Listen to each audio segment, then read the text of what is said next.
how do you explain when things don't go as we assume? Or better, how do you explain when others are able to achieve things that seem to defy all of the assumptions?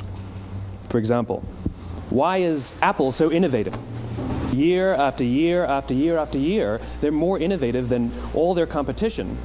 And yet, they're just a computer company. They're just like everyone else. They have the same access to the same talent, the same agencies, the same consultants, the same media. Then why is it that they seem to have something different? Why is it that Martin Luther King led the civil rights movement? He wasn't the only man who suffered in a pre-civil rights America, and he certainly wasn't the only great orator of the day. Why him? And why is it that the Wright brothers were able to figure out controlled powered manned flight when there were certainly other teams who were better qualified, better funded, and they didn't achieve powered manned flight, and the Wright brothers beat them to it? There's something else at play here. About 3.5 years ago, I made a discovery. And this discovery profoundly changed my view on how I thought the world worked, and it even profoundly changed the way in which I operate in it. As it turns out, there's a pattern. As it turns out, all the great and inspiring leaders and organizations in the world, whether it's Apple or Martin Luther King or the Wright brothers, they all think, act, and communicate the exact same way, and it's the complete opposite to everyone else. All I did was codify it. And it's probably the world's simplest idea. I call it the golden circle.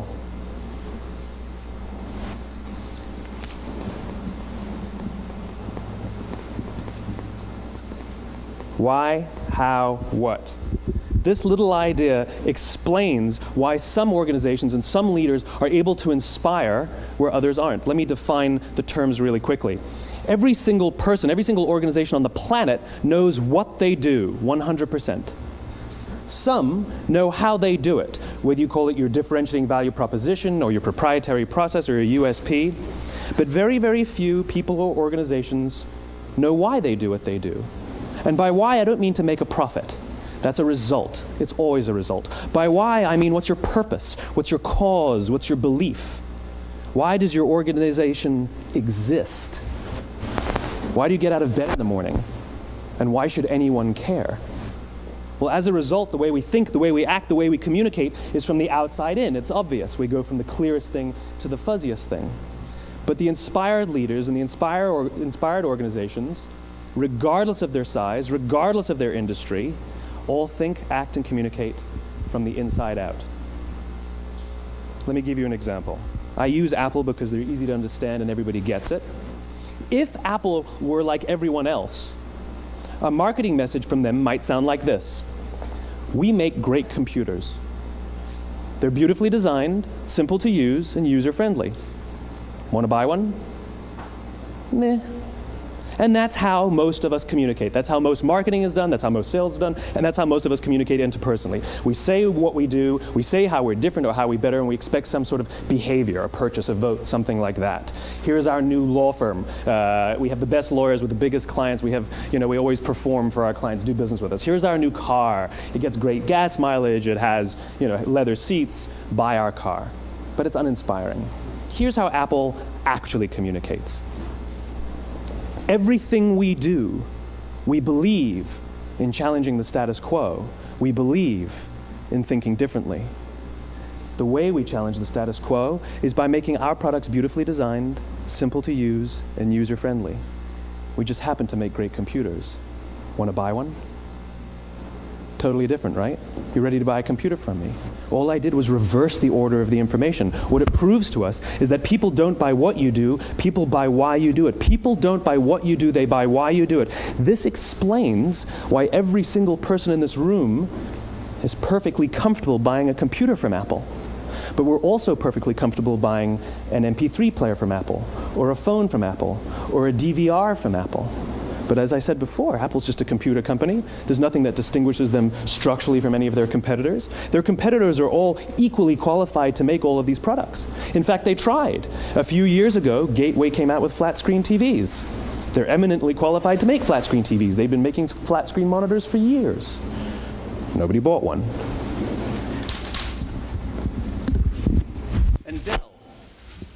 Dell came out with MP3 players and PDAs. And they make great quality products, and they can make perfectly well-designed products, and nobody bought one. In fact, talking about it now, we can't even imagine buying an MP3 player from Dell. Why would you buy an MP3 player from a computer company? But we do it every day.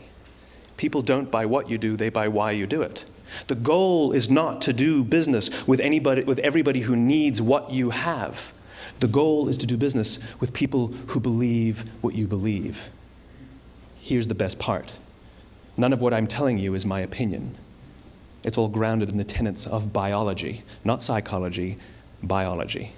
If you look at a cross-section of the human brain, looking from the top down, what you see is the human brain is actually broken into three major components that correlate perfectly with the golden circle.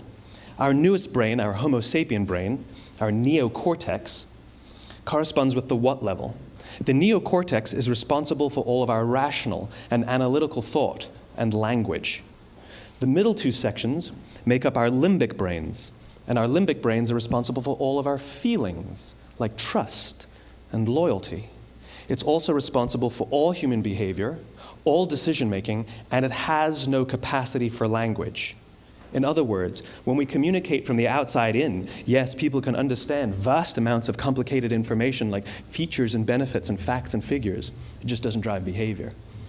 When we communicate from the inside out, we're talking directly to the part of the brain that controls behavior, and then we allow people to rationalize it with the tangible things we say and do. This is where gut decisions come from.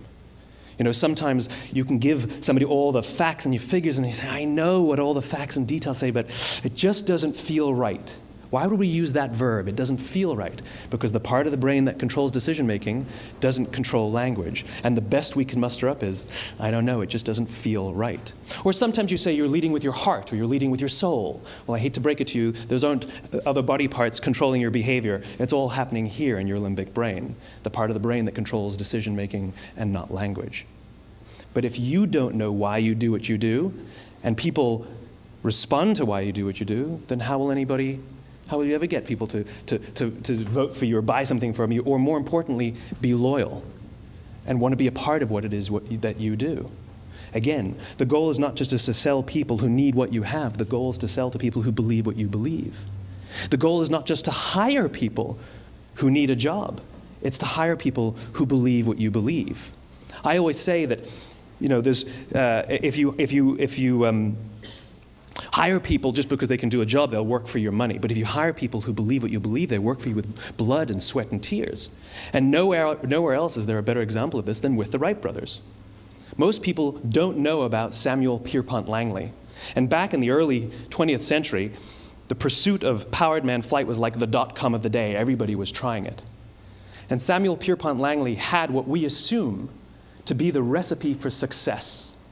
I mean, even now, when you ask people, why did your product or why did your company fail? And people always give you the same permutation of the same three things. Undercapitalized, the wrong people, bad market conditions. It's always the same three things. So let's explore that. Samuel Pierpont Langley was given $50,000 by the War Department to figure out this flying machine. Money was no problem. He held a seat at Harvard and worked at the Smithsonian and was extremely well connected. He knew all the big minds of the day. He hired the best minds money could find, and the market conditions were fantastic. The New York Times followed him around everywhere, and everyone was rooting for Langley. And how come we've never heard of Samuel Pierpont Langley? A few hundred miles away in Dayton, Ohio, Orville and Wilbur Wright. They had none of what we consider to be the recipe for success. They had no money. They paid for their dream with the proceeds from their bicycle shop. Not a single person on the Wright brothers' team had a college education, not even Orville or Wilbur. And the New York Times followed them around nowhere. The difference was Orville and Wilbur were driven by a cause, by a purpose, by a belief. They believed that if they could figure out this flying machine, it'll change the course of the world. Samuel Pierpont Langley was different. He wanted to be rich, and he wanted to be famous. He was in pursuit of the result. He was in pursuit of the riches. And lo and behold, look what happened. The people who believed in the Wright brothers' dream worked with them with blood and sweat and tears. The others just worked for the paycheck. And they tell stories of how every time the Wright brothers went out, they would have to take 5 sets of parts because that's how many times they would crash before they came in for supper. And eventually, on December 17th, 1903, the Wright brothers took flight. And no one was there to even experience it. We found out about it a few days later. And further proof that Langley was motivated by the wrong thing, the day the Wright brothers took flight, he quit. He could have said, "That's an amazing discovery, guys. Now we'll improve upon your technology." But he didn't. He wasn't first. He didn't get rich. He didn't get famous. So he quit. People don't buy what you do, they buy why you do it. And if you talk about what you believe, you will attract those who believe what you believe. Well, why is it important to attract those who believe what you believe? Something called the law of diffusion of innovation. And if you don't know the law, you definitely know the terminology. The first 2.5% of our population are our innovators. The next 13.5% of our population are our early adopters. The next 34% are your early majority, your late majority, and your laggards. The only reason these people buy touch-tone phones is because you can't buy rotary phones anymore. We all sit at various places at various times on the scale, but what the law of diffusion of innovation tells us is that if you want mass market success or mass market acceptance of an idea, you cannot have it until you achieve this tipping point between 15 and 18% market penetration, and then the system tips. And I love asking businesses, what's your conversion on new business? And they love to tell you, oh, it's about 10% proudly. Well, you can trip over 10% of the customers. We all have about 10% who just get it. That's how we describe them, right? That's like that gut feeling, oh, they just get it. The problem is, how do you find the ones that just get it before you're doing business with them versus the ones who don't get it? So it's this here, this little gap, that you have to close, as Geoffrey Moore calls it, crossing the chasm. Because you see, the early majority will not try something until someone else has tried it first. And these guys, the innovators and the early adopters, they're comfortable making those gut decisions. They're more comfortable making those intuitive decisions that are driven by what they believe about the world, and not just what product is available. These are the people who stood online for 6 hours to buy an iPhone when they first came out, when you could have just walked into the store the next week and bought one off the shelf. These are the people who spent $40,000 on flat-screen TVs when they first came out, even though the technology was substandard. And by the way, they didn't do it because the technology was so great. They did it for themselves. It's because they wanted to be first. People don't buy what you do, they buy why you do it. And what you do simply proves what you believe. In fact, people will do the things that prove what they believe. The reason that person bought the iPhone in the first 6 hours, or stood in line for 6 hours, was because of what they believed about the world and how they wanted everybody to see them. They were first. People don't buy what you do, they buy why you do it. So let me give you a famous example, a famous failure and a famous success of the law of diffusion of innovation. First, the famous failure. It's a commercial example. As we said before a second ago, the recipe for success is money and the right people and the right marketing conditions, right? You should have success then. Look at TiVo. From the time TiVo came out about 8 or 9 years ago to this current day, they are the single highest quality product on the market. Hands down, there is no dispute. They were extremely well funded. Market conditions were fantastic. I mean, we use TiVo as a verb. I TiVo stuff on my piece of junk Time Warner DVR all the time. But TiVo is a commercial failure. They've never made money. And when they went IPO, their stock was at about $30 or $40 and then plummeted, and it's never traded above 10. In fact, I don't think it's even traded above 6, except for a couple of little spikes. Because you see, when TiVo launched their product, they told us all what they had. They said, we have a product that pauses live TV, skips commercials, rewinds live TV, and memorizes your viewing habits without you even asking. And the cynical majority said, we don't believe you, we don't need it, we don't like it, you're scaring us. What if they had said, if you're the kind of person who likes to have total control over every aspect of your life, boy, do we have a product for you. It pauses live TV, skips commercials, memorizes your viewing habits, etc., etc. People don't buy what you do, they buy why you do it, and what you do simply serves as the proof of what you believe. Now let me give you a successful example of the law of diffusion of innovation.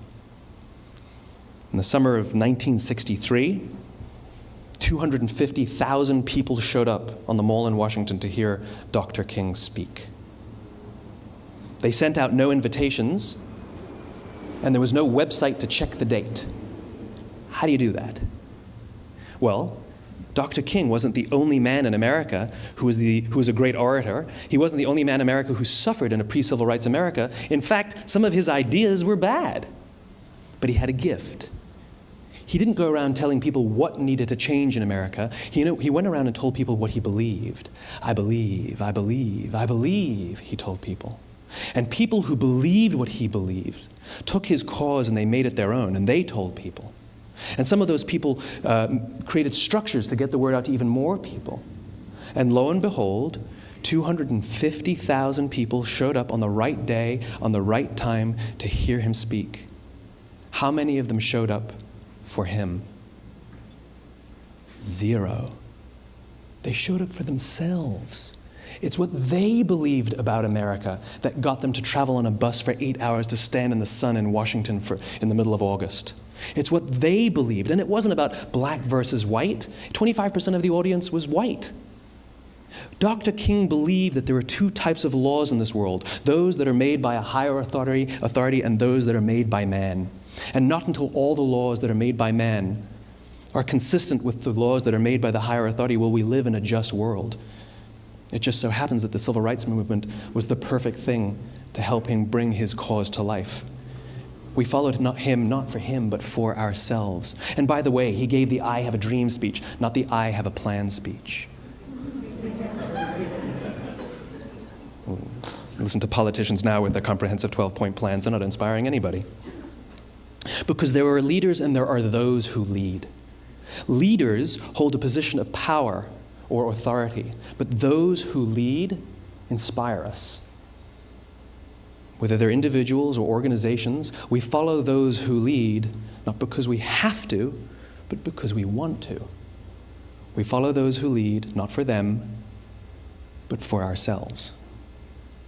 And it's those who start with why that have the ability to inspire those around them or find others who inspire them. Thank you very much.